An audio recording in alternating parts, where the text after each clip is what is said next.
guys, it's Laurie here from Lemon Yoga. Welcome back to my channel. If this is your first time visiting, then welcome. Today I'm going to take you through 10 beginner yoga poses that you can give a try right now. So these are suitable for people who are complete beginners, who've never done yoga before but want to give it a try. Alright, let's get started. So the first pose I wanted to talk you guys through today is downward facing dog. Downward facing dog is one of our foundational poses in yoga. It comes up in almost every yoga class I've ever been to. So if you ever go to a yoga class, you will probably find this one comes up. So when you're in downward facing dog, we want you to be lifting your hips high to the sky. We want your heels down towards the mat and your fingers spreading into the floor. Straightening through the arms and relaxing your head, the crown of the head down towards the floor. Now, the focus here in downward facing dog should be lengthening through the spine. So if you find you're rounding through your back, which is quite common for beginners, then try bending into the knees and see if that means you can lengthen the spine more. Awesome. The next pose I wanted to talk to you guys through today is cat-cow. I do cat-cow every single day. It's my go-to pose and it's really great for spinal mobility. It's also great if you've got any blocks in your body, so if your energy isn't able to flow through you properly, then do some cat-cow and you'll find those blocks are released.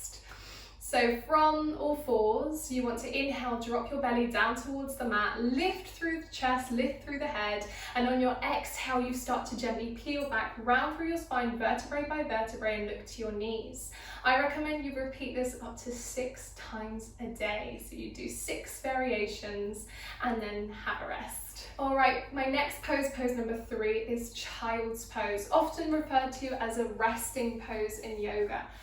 For this pose from all fours, you want to sink your body back over your heels, extending your arms in front of you. There's so many variations here, my favorite being wide leg child's pose with the knees to the edges of the mat, the toes together and the arms extending forward, because I find I get a really nice stretch through my back as well as my hips.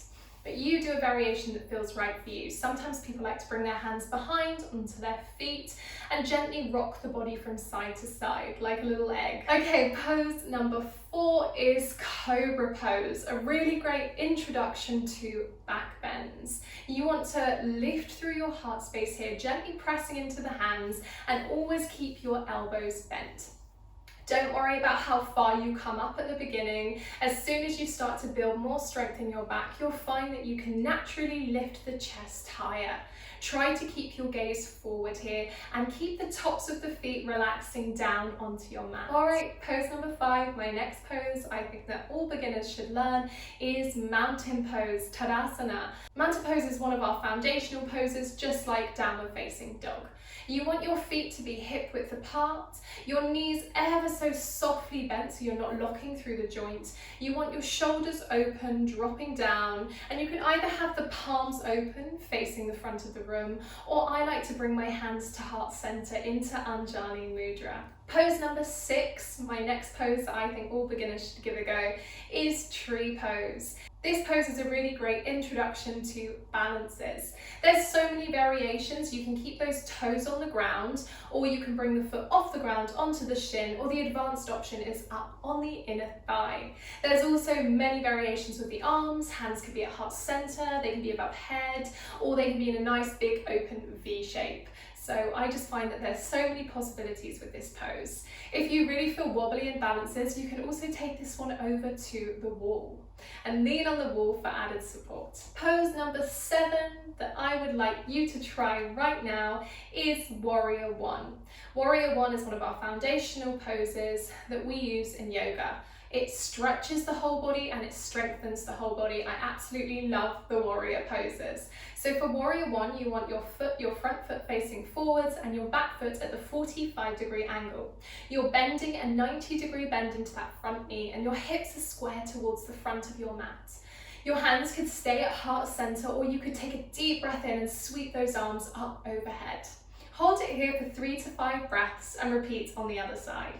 Okay, my next pose is Warrior 2. Warrior 2 is another great foundational pose. It builds strength in the body and stretches the body. I want your front foot to be facing forwards, but now your back foot is going to be parallel to the short end of your mat. You're still bending a 90-degree bend into that front leg. The back leg is nice and long. Now, difference to warrior one, your hips are now squared to the long end of your mat rather than to the front of your mat. Make sure both those hips are in line and you're growing through the sides of the body. Your arms are reaching from the front to the back of the room and you're looking directly over your front arm off into the distance. I want you to really focus on drawing in navel to spine here and see if you can activate through Mula Bandha. If you have no clue what Mula Bandha is because you're a beginner, then think about drawing and lifting up through your pelvic floor.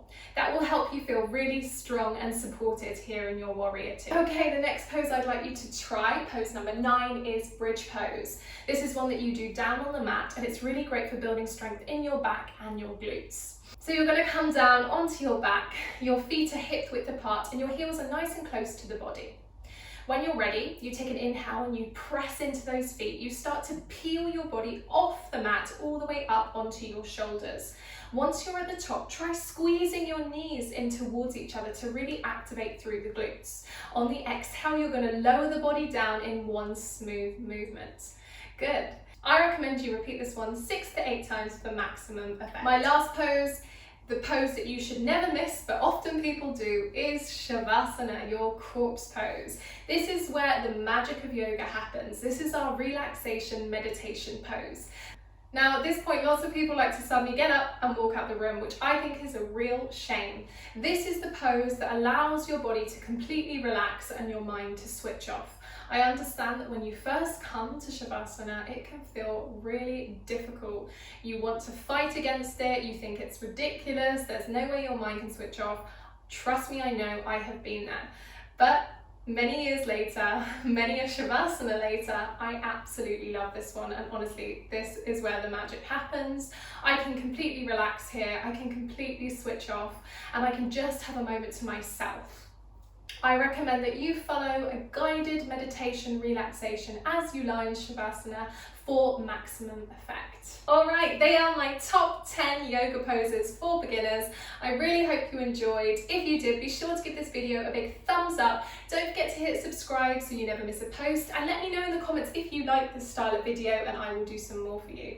I've got plenty more videos on my channel, so make sure you check them out, and I've got one-to-ones available right here on my website. I will see you next time, everybody. Bye!